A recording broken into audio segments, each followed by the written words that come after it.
건축자들의 버린 돌로서 집 모퉁이의 머릿돌이 되었다. 예수 그리스도에 대해서 가장 강력하게 인상 지어지는 그런 예언의 말씀, 시편 118편에 다윗이 고백했던 예수 그리스도의 그런 고난받으심, 그리고 온전하게 존귀케 되심, 이 말씀이 성취된 사건이 바로 예수 그리스도시다. 십자가 지시기 전에 우리 주님도 친히 포도원 농부의 비유를 통해서 아들을 보내서 그래서 이 소정료에 대한 세금에 대한 그런 징수를 위해서 보낸 아들을 귀하게 여기지 아니하고 함부로 대하고 종들을 죽이고 심지어는 그 아들까지 죽인 그 사건 후에 이것을 자기 자신에게 적용하셨습니다. 나중에 사도 베드로는 사도행전뿐만 아니라 베드로전서 2장 4절에서도 이 주님의 사건, 이 예언의 성취를 한 번 더 다루고 있습니다. 건축자들의 버린 돌로서 집 모퉁이의 머릿돌이 되었다.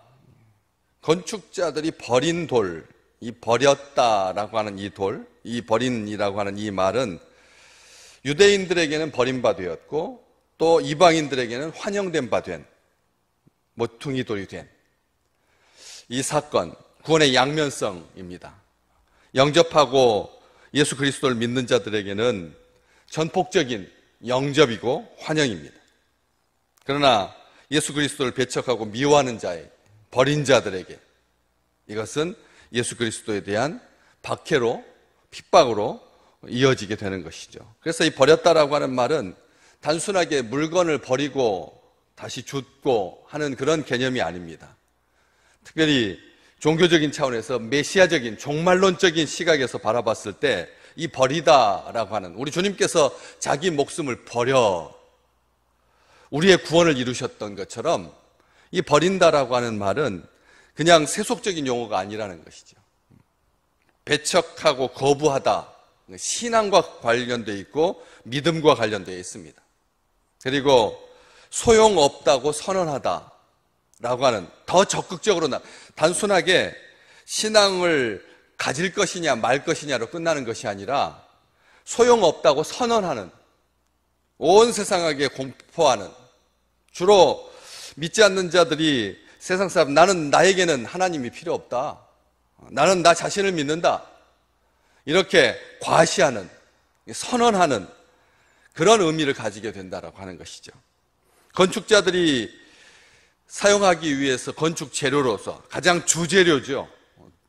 기본적인 재료이고 그리고 가장 견고하고, 나무나 흙으로도 건축을 하지만 그 건축물들은 보조적인 요소로서 그렇게 자리하고 있다가 요즘 굉장히 다시 부각되고 있는 그런 나무와 흙의 개념, 그렇지만 그 처음부터 이 건축자들의 버린 돌이라고 하는 이 말이 상징하고 있듯이 건축을 위해서 가장 요긴한 준비된 그런 돌인데 적합하지 않아서 버리는 거죠. 적합하지 않기 때문에, 쓸모없어서, 필요 없어서, 그래서 버리게 되는, 자기들이 판단하기에 봤을 때 자기가 적합하지 않기 때문에 버렸는데 건축 후에 보니까 이게 집 모퉁이의 머릿돌이 되었다. 다시 말하면 이 건축자들이 건축하는 건물의 용도는 집이었습니다. 공공 건물이 아닙니다. 집입니다. 이 집, 그래서 이 의미는 전체적으로 봤을 때 교회를 상징하게 되는 것이죠. 집으로서의 교회, 모이는 교회, 가정적인 교회, 교회적인 가정, 이것을 상징하는 그런 의미가 되는 것이죠. 그런데 집 모퉁이의 머릿돌이 되었다. 건축자들이 버려놓고는 완공된 다음에 보니까 집 모퉁이의 머릿돌, 가장 요긴한 돌, 집의 규모와 방향성을, 용도를, 크기를, 견고함을 결정하는 가장 귀한 돌이 되었다. 어떻게 이런 일이 발생할 수 있습니까? 건축자들은 건축의 전 과정을 관여하는 사람이고 주관하는 사람인데 어떻게 짓고 나서 보니까 자기들이 버렸던 돌이 집 모퉁이 머리돌이 된다는 말입니까? 이것은 결코 이 지상에서 건축하는 과정에서 있을 수 없는, 다시 말하면 하나님께서 개입하셔서 하나님께서 하신 일이라는 거죠. 사탄조차도 예수 그리스도를 죽이면서 좋아했지, 그걸로 끝나는 줄 알았지, 그 죽음의 과정을 통해서 다시 부활하고 그리고 구원을 완성하게 될 줄은 사탄도 알지 못했습니다. 지혜롭고 총명한 마귀조차도 그것을 깨닫지 못했다라고 하는 것이죠. 그런 것처럼 건축자들이 건축하는 과정에서 쓸모없다고 버렸는데 가장 중요한 돌이 되었다. 있을 수 없고 이상한 일이고 기분 나쁜 일입니다. 자존심 상하는 일이고 자기 통제하에 있다고 생각했었는데 자기 통제권 밖에 있었던 것이죠. 그래서 분하게 여기게 되었다는 것입니다.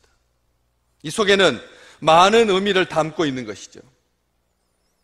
사람들에게 버림받으신 예수 그리스도의 고난과 죽음 당하심을, 그리고 그럼에도 불구하고 하나님께서 죽은 자 가운데서 다시 살리셔서 모퉁이 돌 되게 하셨다. 가장 요긴한 돌이 되게 하셨다. 모퉁이 돌이 없다면 그것은 건물로서의 가치가 없다. 왜? 모퉁이 돌에다 기초석에다가 건축주는 자기의 이름을 새겨서, 그래서 그 집의 안전함을 보증하고 그리고 자기의 소유권을 주장하기 때문에 모퉁이 돌이 되었다라고 하는 말은 우리 주님께서 구세주가 되신다, 만왕의 왕이 되시고 주의 주가 되시고 하늘과 땅의 모든 권세를, 모든 무릎을 예수 이름에 꿇게 하신 하나님, 하늘 위에 있는 것이나 땅에 있는 것이나 땅 아래에 있는 것이나 모든 입으로 예수를 주라 그리스도라 시인하게 하신, 그래서 하나님께 영광 돌리게 하신 하나님의 깊은 뜻이 바로 이 말씀 가운데 있는 것이죠. 교회의 기초가 되신, 그래서 12절에 있는 말씀처럼 다른 이로서는 구원을 받을 수 없다, 천하 사람 중에 구원을 받을 만한 다른 이름을 우리에게 주신 일이 결코 없다. 모퉁이 돌은 딱 하나입니다.